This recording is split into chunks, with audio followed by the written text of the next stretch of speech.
नमस्कार दोस्तों। मौसम में ठंडक आते ही लोगों को सर्दी, जुकाम और खांसी जैसी बीमारियां पकड़ लेती हैं। कभी कभी तो सर्दी इतनी ज़्यादा हो जाती है कि छाती जाम हो जाती है और सांस लेते समय घर घर की आवाज़ें आती हैं। लेकिन ठंड की वजह से होने वाले सर्दी, जुकाम और खांसी का असरदार इलाज रसोई में मौजूद एक छोटी मगर मोटी सी चीज़ होती है। A&N health care channel in Hindi के इस वीडियो में हम आपको ठंड की वजह से होने वाले सर्दी, जुकाम, खांसी, बलगम का छाती में जमना और सांस लेते समय आने वाली आवाज़ों से छुटकारा पाने के लिए रसोई में मौजूद मोटी इलायची का काढ़ा बनाने की विधि और उसे लेने का तरीका बताने जा रहे हैं, जो कि दादी और नानी का असरदार नुस्खा है। मोटी इलायची का काढ़ा बनाने की विधि।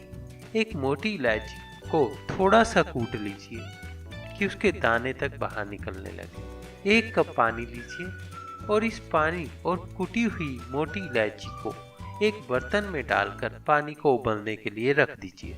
जब वह पानी उबल कर आधा रह जाए तो उसमें स्वादानुसार चीनी मिलाकर चूल्हे से उतार लें और इसे ठंडा होने दें। ये मोटी इलायची का काढ़ा तैयार है। काढ़ा लेने की विधि।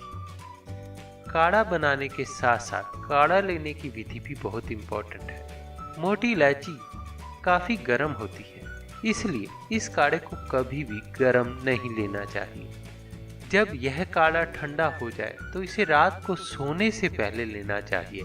इसको लेने के बाद कुछ भी ना खाएं और ना ही कुछ पिएं। आप चाहें तो यह काढ़ा बच्चों को भी दे सकते हैं, मगर बच्चों को ये 1 या आधी चम्मच से ज़्यादा ना दें।